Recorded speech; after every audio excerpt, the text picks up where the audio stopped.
All right, let's talk iPhone 16 Pro and Pro Max. These are the latest and greatest from Apple, and there's a lot to unpack here. First thing you'll notice, the display. It's hard to miss, really. Apple bumped up the screen size, 6.9 inches on the Pro Max, 6.3 on the Pro. That's a noticeable increase from the previous models. But here's the kicker, the phones themselves aren't that much bigger. How? Crazy thin bezels. Apple has really outdone themselves with this design.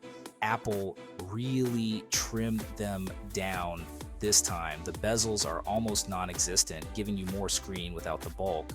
Holding the Pro Max, it doesn't feel as massive as last year's model. It's surprisingly comfortable for a phone of its size. Don't get me wrong, it's still a big phone, but more manageable. You won't feel like you're carrying a tablet around. The Pro feels really comfortable. Even one-handing it is doable. It's perfect for those who want a larger screen without the extra bulk. Both displays are stunning, by the way. The colors just pop, and the clarity is off the charts. Super sharp, bright, and vibrant. Whether you're watching videos, playing games, or just browsing, the experience is top-notch. Apple's always killing it in the display game. They've set the bar high, and the iPhone 16 series is no exception. Initial impression, these phones feel premium. The materials used, the finish, everything screams quality. The build quality is top-notch as expected from Apple. You can tell a lot of thought and care went into designing these devices. The bigger screens are a welcome change, especially since they didn't sacrifice much in terms of overall size. It's a win-win situation. Now let's dive into the details. There's so much more to explore with these new models, from the camera upgrades to the enhanced performance. Stay tuned. Let's talk camera, because that's what everyone's excited about. The iPhone 16 Pro has really upped the ante this time. The new camera control button is a game changer. It's designed to make your photography experience smoother and more intuitive. It gives you this radial menu for quick access to different camera settings. You can switch between modes, adjust settings, and even apply filters with just a few taps. No more digging through menus. Everything you need is right at your fingertips, making it easier to capture the perfect shot. Image quality is phenomenal, as always. The colors are vibrant, the details are sharp, and the dynamic range is impressive. The 5x optical zoom on the Pro models, insane. This feature allows you to get closer to your subject without losing any quality. I was blown away by the detail I could capture from a distance. Whether it's a landscape or a close-up, the zoom feature delivers stunning results. This is a huge step up. The zoom capability alone makes it worth considering an upgrade. The new sensor captures a ton of light, which means better low-light photos and videos. Nighttime photography has never looked this good. I tested it out in some pretty dark scenarios, and the results were impressive. The photos were clear, with minimal noise and great detail. It's not just about specs though. The photos just look more natural and pleasing. The colors are true to life, and the images have a certain depth to them. Apple's computational photography is still unmatched. The way it processes images in real time is nothing short of amazing. Smart HDR, deep fusion, all that good stuff works seamlessly in the background to give you amazing shots. You don't have to worry about tweaking settings. The iPhone does it all for you. Under the hood, we've got the new A18 Pro chip. Is it noticeably faster than the A17? Honestly, for everyday tasks, not really. Everything feels super smooth and snappy, but that was already the case with the last generation. Where you will see a difference is in demanding games and apps, especially AR stuff. The A18 Pro just chews through anything you throw at it. It's a powerhouse, no doubt. But let's be real, most people aren't pushing their phones to the absolute limit all the time. So while the A18 Pro is impressive, it's not the biggest selling point for most users. That being said, it future-proofs your phone. As apps and games get more demanding, the A18 Pro will keep things running smoothly for years to come. Battery life is always a big one. The Pro Max is the clear winner here. I consistently got over 10 hours of screen on time with heavy usage. This thing is a beast.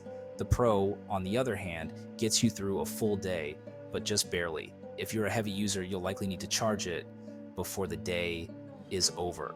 Now, I know some of you are thinking, but Marquez, last year's Pro model had better battery life, and you're right. It seems like the bigger display and new features might be taking a toll on battery life. It's not a deal breaker, but it's something to keep in mind. If you're constantly on your phone, the Pro Max is the way to go.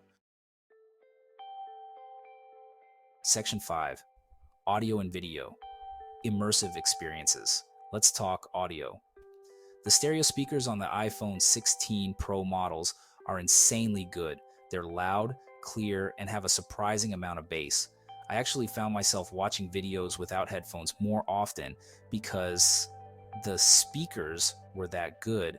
Video playback is also top-notch. The bigger displays make a huge difference, especially when you're watching HDR content. The colors just pop, and the blacks are super deep.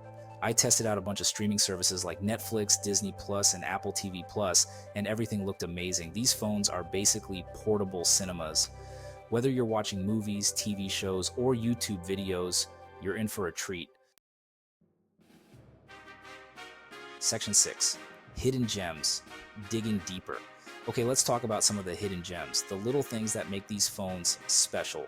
These are the features that might not be immediately obvious, but make a significant difference in daily use. One thing I really appreciate is the haptic feedback. It's one of those features that you might not notice right away, but once you do, you can't go back.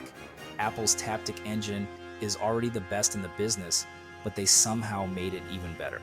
The precision and subtlety of the vibrations are unmatched. It's subtle, but you feel it everywhere, from typing on the keyboard to scrolling through menus. Each interaction feels more intentional and satisfying. It adds the extra layer of tactility that makes the phone feel more responsive and alive. It's like the phone is communicating back to you, enhancing the overall user experience. Another cool feature is the improved Face ID. This technology has come a long way since its introduction. It's faster and more reliable than ever. The speed at which it recognizes your face and unlocks the phone is impressive. I rarely had to enter my passcode, even in low light conditions. This is a game changer for those late night phone checks. These might seem like small things, but they add up to a really polished and enjoyable user experience. It's the attention to detail that sets these devices apart. It's clear that Apple sweats the details. Every little aspect, from the hardware to the software, is meticulously crafted to provide the best possible experience for the user. This dedication to perfection is what makes these hidden gems truly shine. Section 7. Drawbacks, what could be improved? Now, it's not all sunshine and rainbows. There are a few drawbacks to the iPhone 16 Pro and Pro Max. The base storage option is still 128 gigabytes, which feels a bit stingy in 2024, especially for phones that are capable of shooting 4K ProRes video. And while the color options are nice, I was hoping for something a little more exciting. Maybe a return of the Pacific Blue or a new signature color. Come on, Apple, step it up. These are minor complaints, to be honest. Like, overall, these are fantastic phones, but hey, no phone is perfect, right? Section 8, AI and Siri.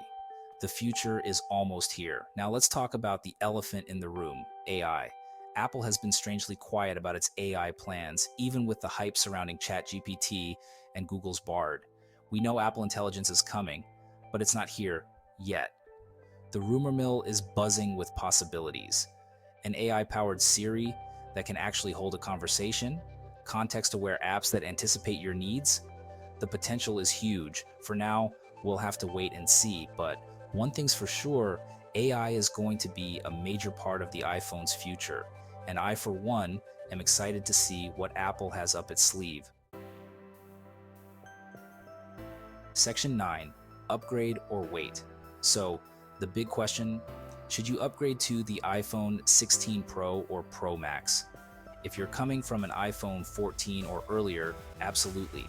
The camera upgrades alone are worth it. The bigger displays, improved performance, and new features are just icing on the cake. But if you're rocking an iPhone 15 Pro, it's a tougher call, and the improvements are there, but they're not as significant. If you're happy with your current phone, you might be better off waiting for the iPhone 17 or seeing what Apple does with AI. Ultimately, the decision is up to you. Consider your budget, your needs, and how much you value the latest and greatest tech. No matter what you choose, you're getting an amazing phone.